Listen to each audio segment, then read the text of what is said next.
What's going on there, YouTube? Hope you guys are doing well. I'm doing well. It is rainy here in North Carolina, but it's like 60 degrees for being the end of January. As somebody who grew up in Jersey, had almost 40 years of winters. Not that Jersey has bad winters like other places, but let's just say that I am I never get tired of these short, mild North Carolina winters for me. So I can deal with a little bit of rain and a little bit of 60 degrees. That's all good with me. Anyway, guys, I want to not get too deep into a recent topic that I've been doing. If you've been following the channel at all, you know I've been doing videos recently on car searches and keeping my eyes on what's going on in the used Hellcat market and so forth. But I want to talk about something different. And actually, there's two things. Number one, I'm wishing a lot of luck to those cats on YouTube, those channels that are putting out a lot of good car content, that have a lot of subs, that are making a living off of it. YouTube has been screwing some channels big time, some of the really big ones. I could not believe this. I've been seeing this going on for a little while now. I first heard, I think the first like major complaint in among the channels that I watch was from SRT Mush back some months ago, where he had said that in a 6-month period or so he had doubled the number of subs that he had, but yet the amount of money he was getting from YouTube actually stayed the same. So his rate actually got cut in half, essentially.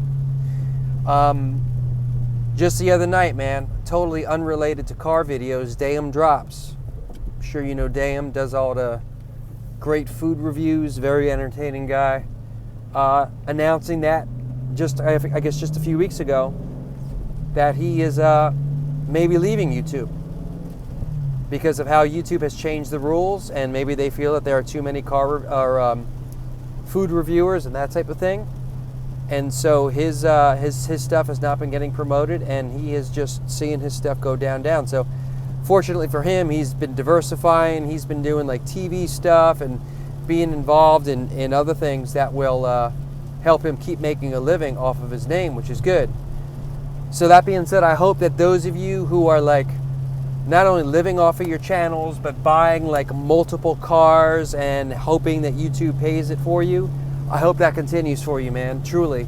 Because I subscribe to a number of y'all, but I hear these changes taking place, man, and you know, I hope y'all keep wise and make sure that you prepare yourself, because like my dad taught me, man, back when I first was probably 18 or 19, he said, never assume that things will not change, especially if you got a good thing, man. Life has a way of getting in the way of your plans, and corporate America, like YouTube, can certainly do that for you just like that.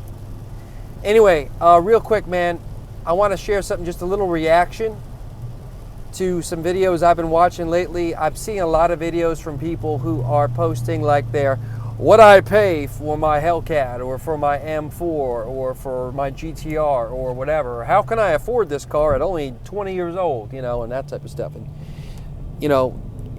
which part of me is like, I'm not going to go off and do a lecture here, man, but if you're 19 years old and you are getting yourself an 80 grand worth of debt, that's just stupid, man. I mean, for a car, for a depreciating asset, that's stupid, man. I can only imagine that these people are not putting any money into like retirement, or to paying off other debt, or to getting out of their mom's house, or doing any number of things that an adult should be doing. But anyway, that's neither here nor there. I saw something from somebody recently, man, that was just dumb. And they were talking about their process in one of these videos about how I afford my car. He was talking about, yeah, when you're dealing with the dealership, man, you're pretty much at their mercy in terms of the financing, because you can't just talk to the bank.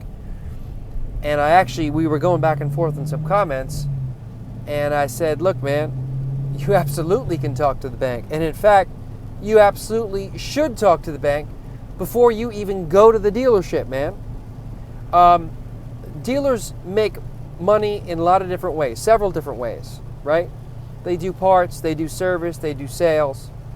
part of their sales includes not just selling you after you buy, selling you a car, but selling you service contract for that car, extended warranty for that car, gap insurance for that car, and some other things. And also, they secure the financing for you in most cases, right? Now, they take a cut of that. And they may get a real big cut of that if you score yourself a really crappy deal when negotiating for the car, right? So then they use the Foursquare sheet, all that type of crap. A lot of these places still use that, and man, it's a trap.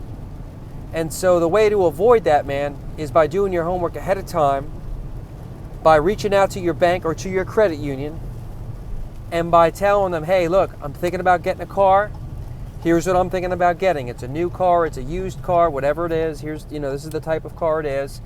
This is about what the car goes for. And what you'll do is they'll work with you in putting in an application to find out what you qualify for. They'll tell you, okay, we'll lend you that money for that car. Here's what your interest rate would be. Here's the number of months you have to pay it back. Here's what the total cost will be, okay? The loan plus the interest. Now, they suppose that first quote is for a 60-month loan, and you're like, well, those payments are a little high. You have anything else? And they say, well, you can stretch it out to, say, a 72-month loan, okay? The interest rate may be a little bit higher, but your payments are going to be considerably lower, each month. And the overall cost of the vehicle, though, is going to be a little bit more because, again, you're paying more money for the loan through the higher interest rate. Or maybe an 84-month loan, and on and on and on, right? Anyway, you get that information. You get a sense of what you qualify for. You now call up or reach out to a couple of other banks or credit unions, and you do the same thing. Now, mind you, you're not applying for the loan in the sense that you're accepting the loan and taking the loan. Of course, you're not going to be taking out 3 loans. What you are doing, though, is getting a quote, essentially, all right? And you have to go through that process because they have to run your credit, of course, and look at your credit history and all that other type of stuff to determine what you qualify for. You reach out to 2 or 3 other banks or credit union, and you get an idea after talking to 2 or 3 or maybe even 4 of them. You got a real good idea of what you qualify for. Each one of them will likely be a little bit different, but you've got a good sense of what you qualify for. Now you are ready to go start talking to dealerships about cars. And when they break out with that Foursquare, you know what you do? You break out with your paperwork from your quote that you've gotten, the best quote that you got from a bank or a credit union. And you also break out with your phone. On your phone, you want to go to Google and you want to put in car loan calculator. And you want to put in that in some of those numbers, okay? So when they break out with their little Foursquare sheet and they tell you, okay, you need to put this amount of money down, and here's what your payments are going to be looking like. And a lot of time, by the way, guys, they do this before they even run your credit, which is ridiculous. Like, how do they even know what you qualify for? They're trying to sell you on the idea of an expensive payment plan before they have even confirmed what you qualify for. Okay, they do not have your best interests at heart. Now, they want to be a happy customer, of course, but they want to be happier themselves. They want to stay in business. They want to make business, right? So you got to be the best advocate for yourself. And you do that by getting the information ahead of time, having yourself the tools right there with you. So when you start negotiating a little bit, you can say, wait a minute, man, put away your piece of paper, bro. I know what I qualify for. I know what I've got. I've got letters, I've got documentation or emails or whatever it is from these lenders saying, here's what I can get. And now you have an option at that point. As you work through your deal, you can either ask them to try and beat the deal for you, which you may want to do if you want, just so this way they get their little bit of a taste. Because what a dealership will be likely to be able to get a cheaper rate than you can. They'll be able to do that because the fact that they deal in volume. They deal with lenders every day, multiple times throughout the day, and they work deals. And so they may be able to work something out where they're able to get you a slightly lower interest rate for that vehicle that you want, for that loan that you need for that vehicle you want. And then this way they're happy that they got at least something, right? So guys, I just want to share that one little tip because, and those of you who are watching who already know this will go like, duh, yeah. But just watch YouTube, man. It's amazing how stupid some people are. And I shouldn't call them stupid because, you know, you learn from experience. And especially some of these young cats, man, they just don't know. You know, I mean, they don't know. And unfortunately, they're making foolish mistakes. But what's real, like, unfortunate, though, is that they are making videos being like, yo, check me out, man. I got my loan, or, you know, I got my car, and, you know, here's how I did it, and you can do it too. And it's like, no, man, you don't want to go that route because that dude got a bad deal. That dude didn't check his qualifications out beforehand, and he's definitely paying more than what he should be for that vehicle. Anyways, guys, that's about it. I'm about to run in the house here now. I'm exhausted. I'm tired. Thanks a lot for watching. Until next time.